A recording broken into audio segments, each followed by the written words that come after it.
Laking pasalamat ni Fatima nang sabihin ng doktor na ligtas na sa panganib si Eric.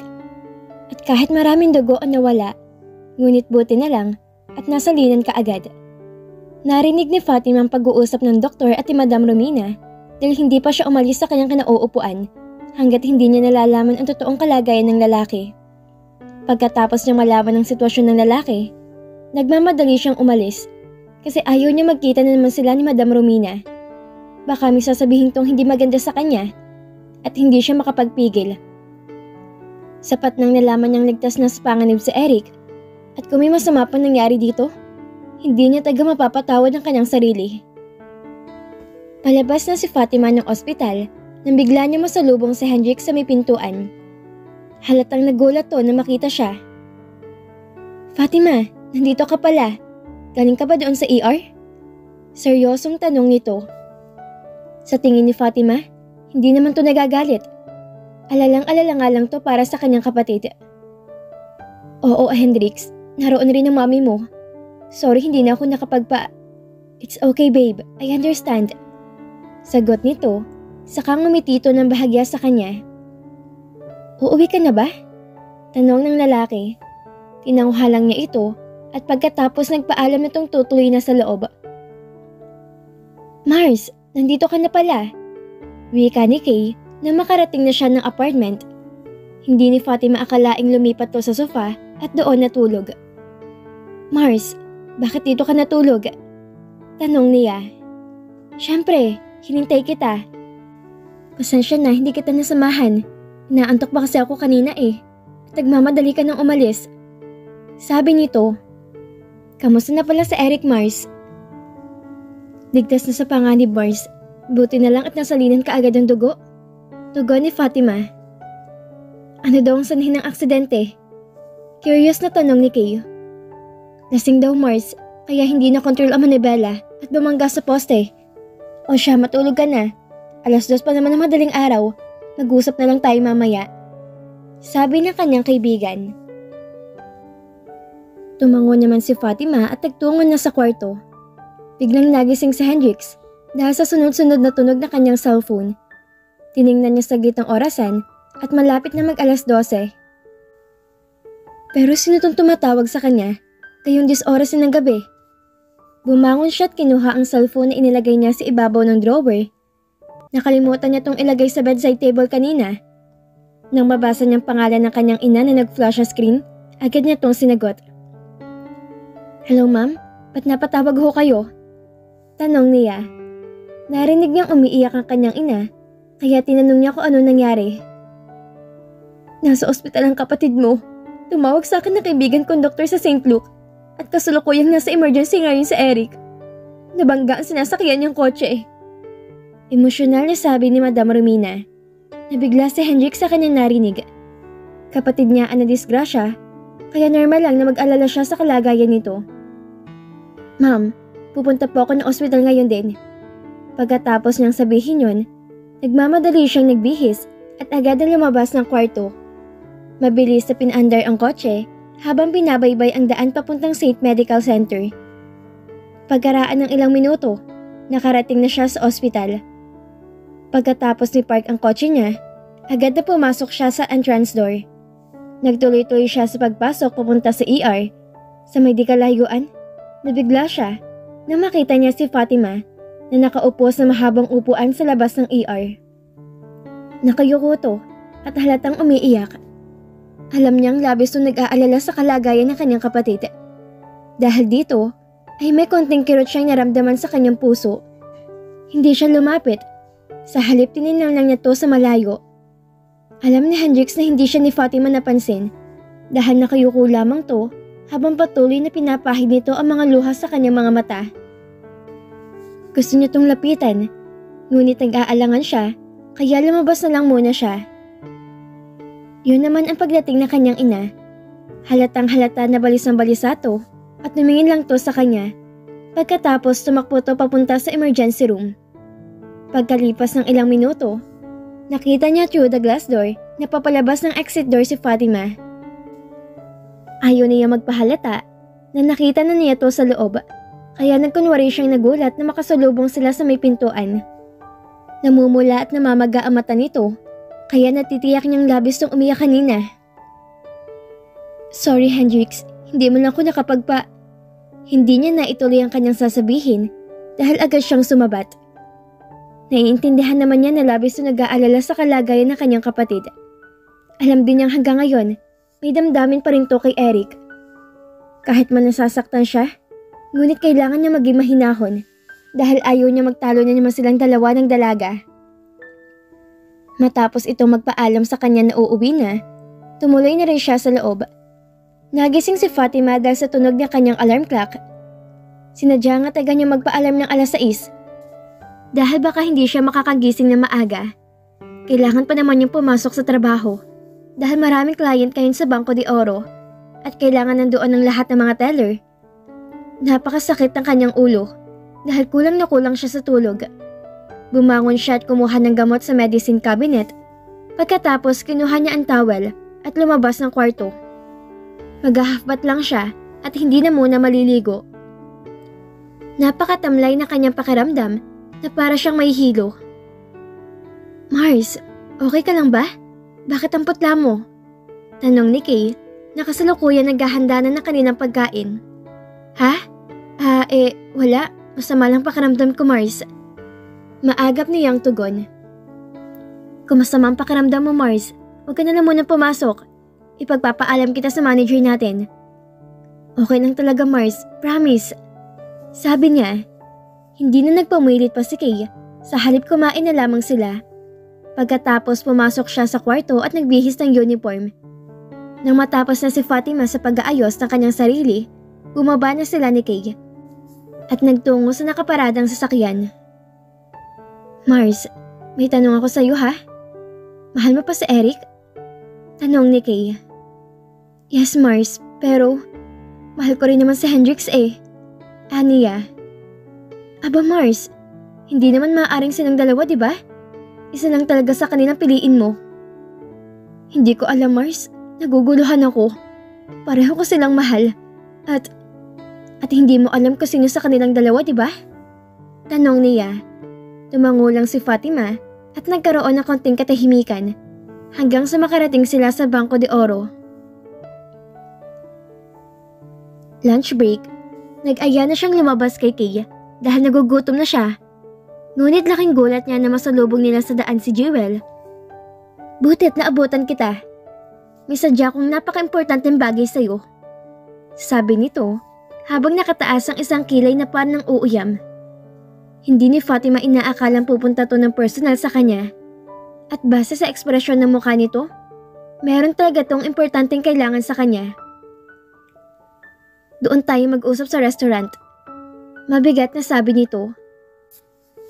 Agad naman siyang tumalima at pinauna na lamang niya si Kay.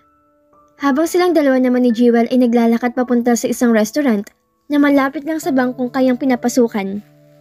Pagdating nila doon, agad silang umupo na makahanap ng table.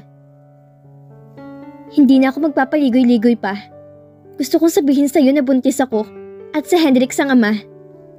Sabi nito. Kaya sinasabi ko sa iyo na mas mabuti pa makipaghiwalay ka na kay Hendrix dahil magpapakasal na kami sa lalo madaling panahon. Naumid ang kanyang dila, biglang sumikip ang kanyang dibdib at mga luhay dahan-dahang tumulo sa kanyang mga mata. No! Hindi totoo yan. Gawa-gawa mo lang yan. Hiyaw ni Fatima. Gusto mo ng pruweba? Pwes, ito tingnan mo. Sabi ni Jewel. Tiningnan ni Fatima ang mga pictures na nakalapag sa mesa. Si Hendrix kasama si Jewel sa loob ng kwarto na parehong hubot-hubad. Pagkatapos nakita niyang isang papel, kaya dinampot niya to at binasa. Oh no! Jewel is 4 weeks pregnant? Hindi na ni Fatima kaya pang pigilan ng emosyon na kanyang nararamdaman. Tumayo siya at nagmamadaling lumabas ng restaurant. Ayaw na niya magtagal pa ang pag-uusap nila ni Jewel. Masyado na masakit sa kanyang pandinig, lalo na masakit sa kanyang puso. Nagmamadali siyang pumasok sa bangko at nagtuloy sa ladies' room. Doon niya ibinuhos ang matinding kalungkutan na lumulukob sa buo niyang pagkatao. Mars, okay ka lang ba? Tawag sa kanya ni Kay. Mars, buksan mo yung pinto. Ano nangyari sa'yo? Nag-aalalang tanong ni Kay habang kumakatukto sa pintuan ng ladies' room. Maya-maya'y lumabas na siya, ngunit biglang nagdilim ang kanyang paningin, kaya huminto siya. Mars, okay ka lang? Tanong na kanyang kaibigan. Mars! Yun ang huling salitang kanyang narinig, at pagkatapos noon, hindi na ni Fatima alam ang sumunod na nangyari. Kasulukuyang nasa ospital si Hendrix at abala sa pagpirma ng mga dokumento. Medyo masakit pa nga yung ulo niya dahil pasado 4:00 na ng umaga na makalabas siya ng ospital nang biglang mag-ring ang telepono niya. Ang PA niya ang tumatawag para ipaalam sa kanya na nasa labas ng opisina si Jewel at nais ito makausap siya. Sige, tapasukin mo. Sagot niya, saka ibinaba ang telepono. Hindi niya alam kung anong sadya ng babae at pinuntahan pa siya nito sa pabrika. Pagkaraan ng ilang sandali, pumasok na si Jewel at nagpakaseryoso ang ng muka. Oh Jewel, please take your seat. Casual niyang sabi. Anong sadya mo't napadalaw ka? Hendrix, tumikhim to at inalis ang bara sa lalamunan. Buntis ako at ikaw yung ama. Seryoso nitong turan. Nanlaki ang mga mata ni Hendrix sa kanyang narinig. Hindi siya nakasagot dahil sa isip niya. Paano siyang ama? Gayong wala namang nangyari sa kanila ng babae. You must be kidding, Jewel. If this is a joke, then I'm not happy anymore. Nagsimula nang tumigas ang boses niya. Pero ikaw ang ama ng dinadala ko, Hendrix. Kaya kailangan mo akong panagutan sa lalo madaling panahon. No! Hindi ko anak yung pinagbubuntis mo. Galit na wika niya. Buti na lang at soundproof ang opisina ni Hendrix. At hindi naririnig ng mga empleyado sa labas ang kanilang pinag-uusapan. Matiim na tiningnan siya ni Jewel at may kinuha tong papel sa bag. Inilapag din ng babae sa mesa niya ang mga literatong kuha nung huling beses na magkasama sila sa bar. Yun yung panahon na nag-away sila ni Fatima at umalis siya ng bahay. Nagpunta siya noon sa bar at hindi niya akalain na magkikita sila doon ni Jewel. Nagkainuman sila pero yun lang naman ang natandaan niya. Hindi niya naalalang may nangyari sa kanilang dalawa. Hendrix, natatandaan mo naman nung huli tayo nagkita sa bar, 1 buwan nang nakalipas. Lasing ka nun, kaya may nangyari sa ating dalawa. Hendrix, ikaw ang ama ng batang dinadala ko. So let's get married at bubuo tayo ng pamilya. Buong pagsuyong sabi ni Jewel. Pagkatapos tumayo ito at bigla siyang niyapos ito sa likod. Jewel, no. Bitawan mo ako. Imposibleng mangyari yan. Hindi ako magpapakasal sa'yo. At kahit ano ko pang batang dinadala mo, still I can't marry you. Pero nakahanda akong sustentuhan kayong dalawa. Aniya, habang hinihilot ang kanyang sentido. Pero gusto ko nakasal, Hendrix. Himutok na sabi ng babae. Okay, I'll give you time to think about it. 1 linggo lang ibibigay ko sa'yo. Or else, hindi mo magugustuhan ng gagawin ko, Hendrix. Wika nito, saka to lumabas ng opisina. Hindi sa Hendrix makapaniwala sa kanya narinig. Nabuntis niya si Jewel? Umiling siya dahil talagang napaka-imposible. Hindi naman siya gaanong nalasing yung time na yon. Nakuha pa nga niya mag-drive pa uwi ng mansyon, kaya imposibleng hindi niya matatandaan kung ano nangyari nung gabing yon. Bigla siyang kinabahan na maalala niya si Fatima. Ayaw nitong malaman nito tungkol sa sinabi ni Jewel. Pero paano kung sinabi na nito kay Fatima ang lahat? Dali-dali niyang kinuha ang kanyang cellphone at tinawagan si Fatima. Ngunit nakailang ring na ito at hindi pa rin sinasagot ng babae. Kaya mas lalo siya nag-alala na may sinabi na tagang hindi maganda si Jewel dito. Kaya kailangan niya itong puntahan sa bangkong pinagtatrabahuhan nito. Mars, ano nangyari? Anong sabi ng bruha sa'yo? Nag-aalalang tanong ni Kay nang lumabas na siya sa ladies' room. Mars, mag-half day na lang muna ako. Hindi ko taga kaya eh. Masama yung pakiramdam ko. Umingo siya at patuloy na pinahid ang mga butil ng luha sa kanyang mga mata. Matapos si Fatima na magpaalam sa kanyang manager, lumabas na siya ng bangko at nagtungo sa parking lot. Ngunit napaanda rin na sana niya ang kotse. Narinig niya ang busina ng sasakyan ni Hendrix. Hindi niya to pinansin. Sa halip mabilis niyang pinatakbo ang kotse. Ayaw niya muna itong makausap. Sobrang masakit ang ginawa nito sa kanya. Mas masakit pa kaysa ginawa dati ni Eric. Ngunit nahagip na kanyang paningin mula sa side mirror, nakasunod ang lalaki sa kanya. Mabilis din itong pinatakbo ang kotse, kaya naabutan din siya nito. At biglang hinarangan ang daanan niya. Buti na lang at agad siyang nakapagpreno. Maya-maya'y bumaba ng sasakyan ang lalaki at lumapit to sa kanya. "Babe, please mag-usap tayo," sabi ni Hendrix. Naisip ni Fatima, wala din naman mangyayari kung hindi siya makikipag-usap sa lalaki. Mas mabuti na yung maging malinaw sa kanya ang lahat. Gusto rin naman niyang marinig ang side nito. Binuksan niya ang pintuan at lumabas siya ng kotse. Nakasandal lang siya sa windshield ng kanyang kotse, habang si Hendrix naman ay nakatayo lang sa harap niya. "Babe, alam ko may sinabi si Jewel sa'yo. Please huwag ka maniwala sa kanya. Walang katotohanan yun." Paliwanag niya. Hindi si Fatima nagsalita. Patuloy lang siyang nakikinig sa mga sinasabi ng lalaki. "Babe, I swear, walang nangyari sa amin ni Jewel. Nung time na umalis ako ng bahay at inumaga ng uwi. Oo, uminom ako. Nagkainuman kami. Pero hindi ako lasing nun. Please maniwala ka sa akin. Fatima!" Maluhaluhang sabi ni Hendrix. "Hendrix, naniniwala naman ako sa'yo eh. Pero ayusin mo muna to. Dahil pagod na akong umiyak, Hendrix. Pagod na ako masaktan." Gumagaralgal ang boses ni Fatima. Niyakap siyang bigla ng lalaki, kaya hindi rin niya napigilang umiyak. Tumanggal din yun ng ilang segundo at nang bumuti ng kanyang pakiramdam, dahan-dahan siyang kumala sa pagkakayakap ng lalaki. "Ayusin mo muna ang problema mo kay Jewel. Huwag muna tayo magkita, Hendrix." Mahinang wika ni Fatima. "What do you mean, Fatima? Are you breaking up with me?" Tanong nito. "For now, yes. Ayoko ng magulong buhay. At alam kong hindi pa rin tayo tatantanan ni Jewel.